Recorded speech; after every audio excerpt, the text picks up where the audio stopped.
I found out that I tested positive through my daughter when I gave birth to her. After having no prenatal care, she was exposed to the virus when I gave birth to her. And my immune system was in her body. She hadn't built up her own yet. So the doctor sat me down and explained that I'd have to have her tested for 6 months to a year. And while she's talking to me, I kind of went numb.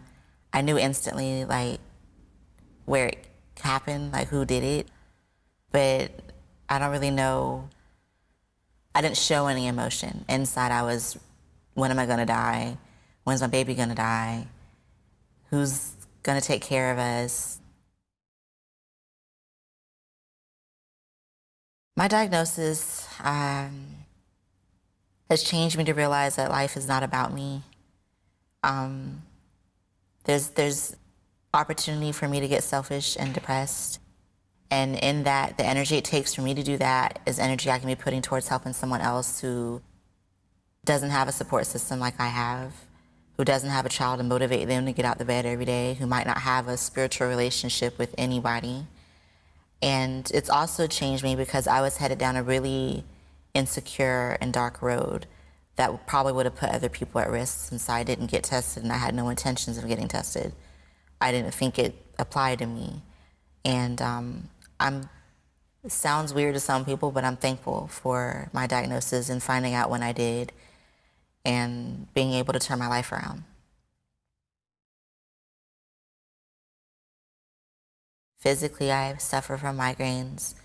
And there'll be times where I get sick and completely shut down, and I won't get out the bed for at least a week.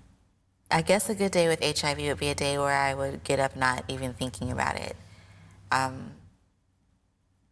which is kind of difficult since I've forced myself to work heavily in a lot of speaking out about it. So it's all over my room and it's in my car. And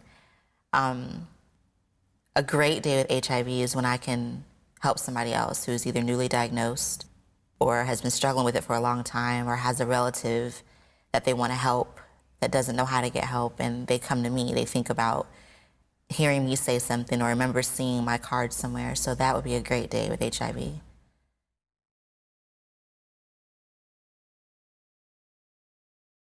Some individuals that, in their attempts to help educate about eliminating stigma, they don't touch on the reality of what medications do to you, what you have to go through the doctor's office, insurance, paying for medications, relationships. A lot of our teens, young adults, even older people, they don't think it's a big deal. And I feel like we've gone to the other end of the spectrum where everybody was in a panic. Now everybody is too complacent and comfortable with, oh, there's meds out there, so I'll be all right. Just got to pop a pill, I'll be okay. I think some people do treat me differently. There was one time where I was attending a conference. I was given a shirt that reads, "I have HIV" on the front. On the back of the shirt reads, "If it were only that easy to tell." And the conference happened to be at the mall.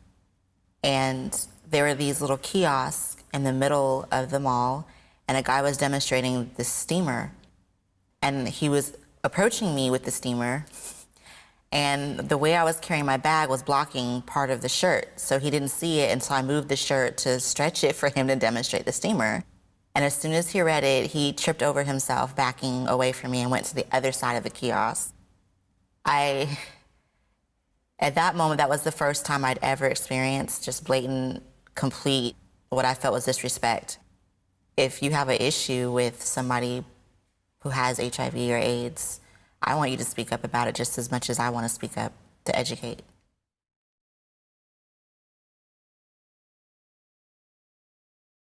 The one thing I want people to know about HIV is that it's relentless. It's opportunistic. It doesn't care where you come from. It doesn't care how much money you make. It doesn't care how many friends you have. It doesn't care about who you're trying to impress. I was considered a good girl.